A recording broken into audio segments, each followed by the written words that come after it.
പുറപ്പാട് പുസ്തകം അധ്യായം 17. ദൈവമേ, നിന്റെ വേദപ്രമാണത്തിൽ അടങ്ങിയിരിക്കുന്ന അത്ഭുത കാര്യങ്ങളെ കാണുവാൻ എൻ്റെ ഉൾക്കണ്ണുകളെ പ്രകാശിപ്പിക്കണമേ. ആമീൻ. ഇസ്രായേൽ മക്കളുടെ സംഘമെല്ലാം സീൻ മരുഭൂമിയിൽ നിന്ന് യാത്ര പുറപ്പെട്ടു. കർത്താവിൻ്റെ വായിലെ വചനപ്രകാരം പാളയമിറങ്ങി റഫീദീമിൽ കൂടാരമടിച്ചു. അവിടെ വെള്ളമില്ലായിരുന്നു. ജനം മോശയോട് കലഹിച്ചു, ഞങ്ങൾക്ക് കുടിപ്പാൻ വെള്ളം തരിക എന്ന് പറഞ്ഞു. മോശ അവരോട്, നിങ്ങൾ എന്നോട് കലഹിക്കുന്നത് എന്ത്? നിങ്ങൾ കർത്താവിനെ പരീക്ഷിക്കുന്നതും എന്ത് എന്ന് പറഞ്ഞു. അവിടെ ജനം വെള്ളത്തിനു ദാഹിച്ചതിനാൽ അവർ മോശയ്ക്കെതിരെ പിറുപിറുത്തു. നീ ഞങ്ങളെ മിസ്രയീമിൽ നിന്ന് കയറ്റിക്കൊണ്ടുവന്നത് എന്തിനാണ്? ഞങ്ങളെയും ഞങ്ങളുടെ മക്കളെയും ഞങ്ങളുടെ മൃഗങ്ങളെയും ദാഹത്താൽ കൊല്ലേണ്ടതിനാണോ എന്ന് അവർ ചോദിച്ചു. മോശ കർത്താവിൻ്റെ മുമ്പാകെ പ്രാർത്ഥിച്ച് പറഞ്ഞത്, ഞാൻ ഈ ജനത്തോട് എന്ത് ചെയ്യേണ്ടു? അല്പസമയത്തിനുള്ളിൽ അവർ എന്നെ കല്ലെറിയുമല്ലോ.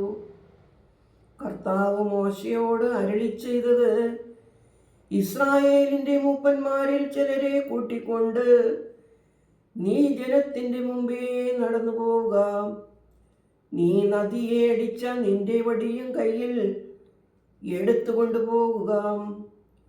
ഇതാ അവിടെ ഹോരേബിലെ തീക്കൽപ്പാറമേൽ ഞാൻ നിന്റെ മുമ്പിൽ നിൽക്കും. നീ തീക്കൽപ്പാറയെ അടിക്കുമ്പോൾ അതിൽ നിന്ന് വെള്ളം പുറപ്പെടുകയും ജനം കുടിക്കുകയും ചെയ്യും. ഇസ്രായേൽ മക്കളുടെ വൃദ്ധന്മാരുടെ കൺമുമ്പിൽ വെച്ചു മോശ അപ്രകാരം ചെയ്തു.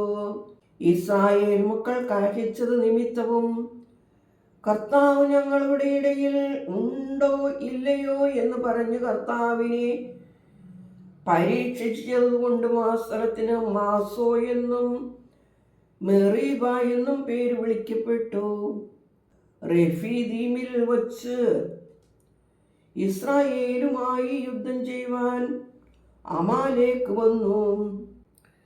മോശ യോശുവയോട് പറഞ്ഞത്, നീ ആളുകളെ തെരഞ്ഞെടുത്ത് അമാലേക്കുമായി യുദ്ധം ചെയ്യുവാൻ നാളെ പുറപ്പെടുക. ദൈവത്തിൻ്റെ വടിയും കയ്യിൽ പിടിച്ചുകൊണ്ട് ഞാൻ കുന്നിൻ്റെ മുകളിൽ നിൽക്കാം.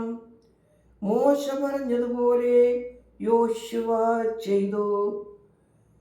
അമാലേക്കുമായി യുദ്ധം ചെയ്യുവാൻ പോയി മോശയും അഹ്റോനും ഹൂറും കുന്നിൻ്റെ മുകളിലേക്ക് കയറിപ്പോയി.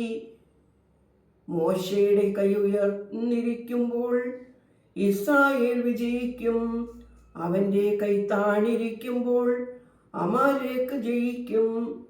മോശയുടെ കൈകൾ ക്ഷീണിച്ചപ്പോൾ അവർ ഒരു കല്ലെടുത്ത് ഇരിപ്പാനായി അവൻ്റെ കീഴിൽ വച്ചു.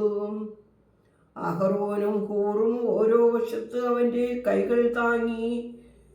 സൂര്യൻ അസ്തമിക്കുവോളം അവൻ്റെ കൈകൾ നിശ്ചലമായിരുന്നു. യോശുവ അമാലേക്കിനെയും അവൻ ജനത്തെയും വാളിൻ്റെ വായാൽ തകർത്തു. കർത്താവ് മോശയോട് അരുളി ചെയ്തത്, ഇതിൻ്റെ സ്മരണ ഒരു പുസ്തകത്തിൽ എഴുതി നൂന്റെ മകൻ യോശുവയുടെ മുന്നിൽ വയ്ക്കുക. എന്തെന്നാൽ അമാലേക്കിൻ്റെ ഓർമ്മയെ ഞാൻ ആകാശത്തിൻ കീഴിൽ നിന്ന് പൂർണ്ണമായി തുടച്ചു മാറ്റുന്നു. മോശ ഒരു യാഗപീഠം പണിതു. അതിന് കർത്താവ് എൻ്റെ കൊടി മുറിയോനിഷി എന്ന് പേരിട്ടു. കർത്താവിൻ്റെ കൈ സിംഹാസനത്തിന്മേൽ കർത്താവിന് തലമുറകളായി അമാലേക്കിനോട് യുദ്ധമുണ്ട് എന്ന് അവൻ പറഞ്ഞു. ദൈവമേ, സ്തുതി നിനക്ക് യോഗ്യമാകുന്നു. പാറകുമോ